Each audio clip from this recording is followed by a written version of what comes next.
The story of the tiger and the man. Once upon a time there were two tigers who lived in a certain forest and had a family of 3 children. The father tiger grew old and began to fail, and just before his death he sent for his 3 children and addressed them as follows. "Remember, my children," said he, "that the tiger is lord of the jungle. He roams about at his will and makes a prey of the other animals as he wishes, and none can gainsay him. But there is one animal against whom you must be on your guard. He alone is more powerful and cunning than the tiger. That animal is man, and I warn you solemnly before I die to beware of man, and on no account to try to hunt or to kill him." So saying, the old tiger turned on his side and died. The 3 young tigers listened respectfully to the words of their dying parent and promised to obey. And the elder brothers, who were obedient sons, were careful to follow his advice. They confined their attentions to the slaughter of deer, pigs, and other denizens of the forest, and were careful, whenever they came within sight or scent of any human being, to clear off as fast as they could from so dangerous a neighborhood. But the youngest tiger was of an independent and inquisitive disposition. As he grew older and stronger, he began to chafe against the restriction that had been imposed upon him. "What, after all," thought he to himself, "can be this creature man that I should not slay him if I wish? I am told that he is but a defenseless creature, that his strength cannot be compared to mine, and that his claws and teeth are quite contemptible. I can pull down the largest stag or tackle the fiercest boar with impunity. Why then should not I be able to kill and eat man also?" So after a while, in his conceit and folly, he determined to quit his own part of the forest and to venture forth towards the open country in search of a man as his prey. His 2 brothers and his mother tried to reason with him and to persuade him to remember the words of his dying father, but with no avail.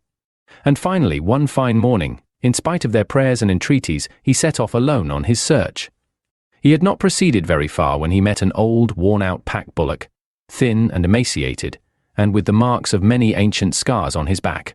The young tiger had never seen a bullock before, and he regarded the creature with some curiosity. Walking up to it, he said, "What sort of animal are you, pray?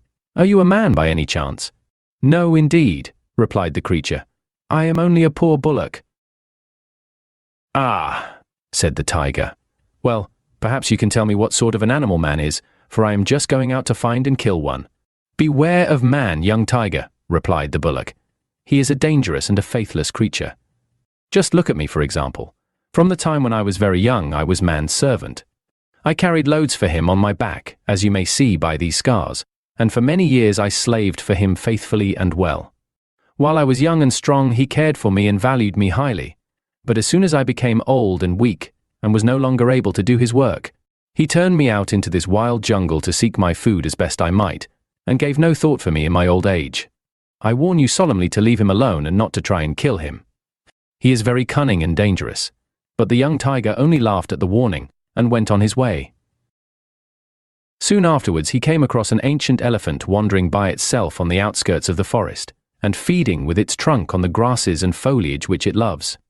The old animal had a wrinkled skin and a small and bleary eye, and behind its huge ears were many cuts and ancient scars, showing where the goad had been so frequently applied. The young tiger eyed this strange animal with some surprise, and going up to it he said, "What sort of an animal are you, please? You are not a man, I suppose?" "No, indeed," replied the elephant. "I am only a poor old worn-out elephant." "Is that so?" answered the tiger. "Perhaps you can tell me, however, what sort of a creature man is, as I am now hunting for one in order to kill and eat him." "Beware how you hunt man, young tiger," replied the old elephant. "He is a faithless and dangerous animal. Look at my case. Although I am the lord of the jungle, man tamed me and trained me, and made me his servant for many years. He put a saddle on my back and made stirrups of my ears, and he used to strike me over my head with an iron goad. While I was young and strong, he valued me highly. Food was brought to me, as much as I could eat every day, and I had a special attendant who used to wash and groom me, and to see to all my wants. But when I became old, and too infirm for further work, he turned me out into the jungle to fend for myself as best I could. If you will take my advice, you will leave man alone, or it will be the worse for you in the end." But the young tiger laughed contemptuously and went on his way. After proceeding for some little distance, he heard the sound of some one chopping wood, and creeping near he saw that it was a woodcutter engaged in felling a tree. After watching him for some time, the tiger emerged from the jungle, and going up to the man, he asked what sort of an animal he was. The woodcutter replied, "Why, what an ignorant tiger you are! Can't you see that I am a man?" "Oh, are you?" replied the tiger. "What a piece of luck for me. I was just looking for a man in order to kill and eat hinage, and you will do nicely." On hearing this, the woodcutter began to laugh. "Kill and eat me," he replied. "Why, don't you know that man is much too clever to be killed and eaten by a tiger? Just come with me a H-Tuttle way, and I will show you some things which only a man knows, but which will be very useful for you to learn." The tiger thought that this was a good idea, so he followed the man through the jungle until they came to the man's house, which was strongly built of timber and heavy logs. "What is that place?" said the tiger when he saw it. "That is called a house," replied the man. "I will show you how we use it." And so saying, he went inside and shut the door. "Now," said he, speaking from the inside to the tiger, "you see what a foolish creature a tiger is compared to a man. You poor animals live in a hole in the forest, exposed to wind, rain, cold, and heat, and all your strength is of no value to make a house like this. Whereas I, although I am so much weaker than you, can build myself a fine house, where I live at my ease, indifferent to the weather, and secure from the attacks of wild animals." On hearing this, the young tiger flew into a violent passion.